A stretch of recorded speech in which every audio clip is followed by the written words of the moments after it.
आनंद में अभ्यासात्। इस सूत्र का अर्थ है आनंद की प्राप्ति अभ्यास से होती है। इस सूत्र में आनंदमय का अर्थ है आनंद से भरपूर या आनंदमयी। अभ्यासात् का अर्थ है अभ्यास से या अभ्यास के कारण। यह सूत्र हमें बताता है कि परमात्मा के साथ एकता प्राप्त करने और आनंद की अनुभूति करने के लिए अभ्यास आवश्यक है। यह अभ्यास ध्यान, जप, योग या अन्य आध्यात्मिक प्रक्रिया हो सकती है।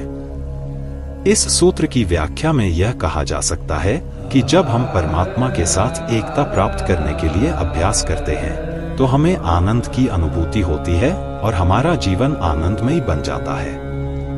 यह सूत्र हमें यह समझने में सहायक सिद्ध होता है कि आध्यात्मिक अभ्यास कितना महत्वपूर्ण है और इसके दुर्लभ लाभ हैं। अंतस्तत् धर्मोपदेशात्। ब्रह्म सूत्र के इस सूत्र का अर्थ है अंतःकरण में धर्म की शिक्षा से। इस सूत्र में अंतस का अर्थ है अंतःकरण या मन, तत् का अर्थ है वह या परमात्मा, धर्म का अर्थ है धर्म या कर्तव्य और उपदेशात् का अर्थ है शिक्षा से या उपदेश से। इस सूत्र का अर्थ यह है कि परमात्मा के साथ एकता प्राप्त करने और धर्म की शिक्षा प्राप्त करने के लिए हमें अपने अंतःकरण में शिक्षा ग्रहण करनी चाहिए। यह शिक्षा हमें धर्म के मार्ग पर चलने और परमात्मा के साथ एकता प्राप्त करने में मदद करती है।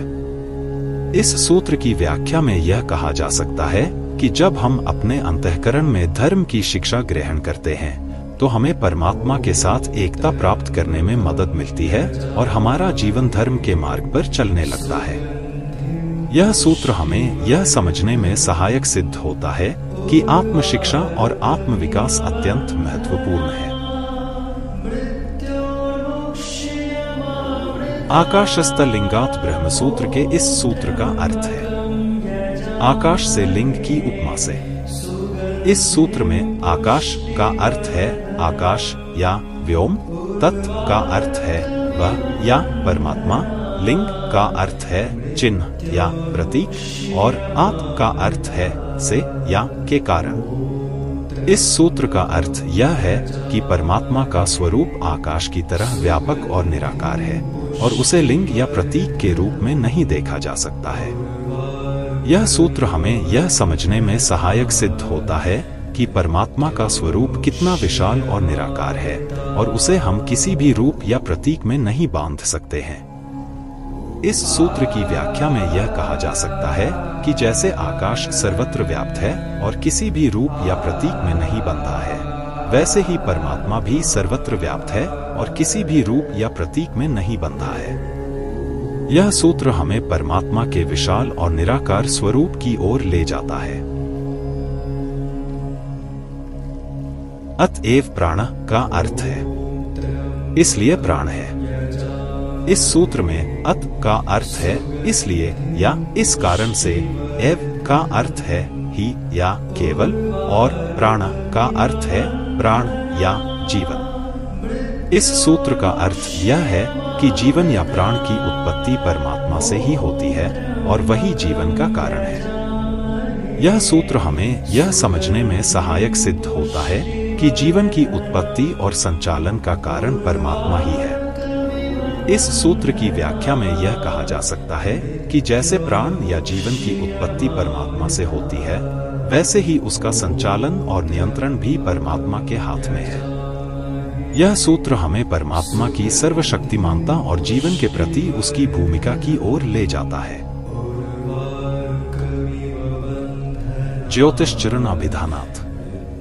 ब्रह्म सूत्र के इस सूत्र का अर्थ है ज्योति के चरणों के नाम से।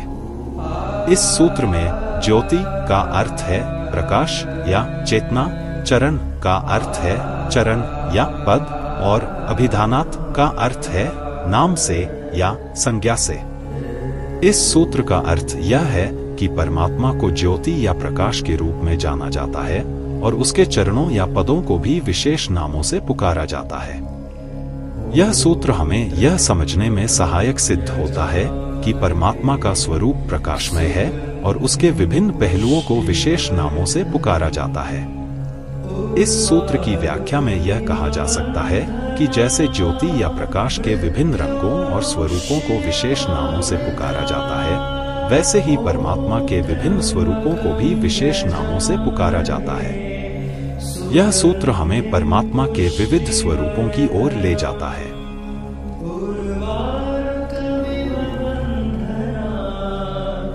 मृत्योर्मुक्ष्यमामृतम्